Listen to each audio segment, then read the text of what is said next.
அதிமுக இரட்டை இலை சின்னம் தொடர்பாக தேர்தல் ஆணையம் விசாரிக்க சென்னை உயர்நீதிமன்றம் அனுமதி வழங்கி உத்தரவிட்டதற்கு முன்னாள் முதலமைச்சர் ஓ பன்னீர்செல்வம் வரவேற்பு தெரிவித்துள்ளார். பெரியகுளத்தில் செய்தியாளர்களிடம் பேசிய அவர், தர்மத்தின் வாழ்வுதனை சூது கவ்வும், மீண்டும் தர்மமே வெல்லும் என கூறியுள்ளார். ஒரு நல்ல தீர்ப்பினை வழங்கியிருக்கிறது. இந்திய தேர்தல் ஆணையத்திற்கு நீதிமன்றங்களுடைய அதிகாரத்திற்கு இணையான அதிகாரம் இந்திய தேர்தல் ஆணையத்திற்கு உள்ளது என்று ஏற்கனவே இந்திய தேர்தல் ஆணையம் உயர்நீதிமன்றத்தில் மனு தாக்கல் செய்யப்பட்டிருக்கிறது. அந்த அடிப்படையில் இந்திய தேர்தல் ஆணையத்திற்கு அங்கீகரிக்கப்பட்ட ஒரு கட்சியினுடைய தேர்தல்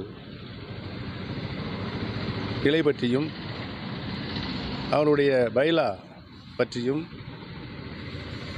தாவா ஏற்படும் என்று சொன்னால் அதை தீர்த்து வைப்பதற்கு இந்திய தேர்தல் ஆணையத்திற்கு அதிகாரம் உள்ளது என்று இன்றைக்கு உயர்நீதிமன்றம் தீர்ப்பு வழங்கியிருக்கிறது. தர்மம் தன் வாழ்வதனை சூது கவ்வும், மீண்டும் தர்மம் வெல்லும் என்பது இன்றைக்கு நிரூபணமாகியிருக்கிறது. எடப்பாடி பழனிசாமி பாராட்டு விழாவுக்கு இவர் செங்கோட்டையன் புறக்கணிச்சிருக்காரு. அதை பற்றி நீங்கள் என்ன சொன்னீங்க? அது விஷயமே அனைத்து விஷயங்களையும் இன்னும் ஒரு 2 மணி நேரத்தில் உங்களையெல்லாம் அழைத்து நான் பதிவு கொடுக்கிறேன். நீண்ட விளக்கம் அவிநாசி அத்திக்கடவு விளக்க திட்டத்தை பற்றி விளக்க வேண்டியிருக்கிறது. நான் உடனுக்குடன் செய்திகளை தெரிந்து கொள்ள சன் நியூஸ் பெல் ஐகானை கிளிக் பண்ணுங்க.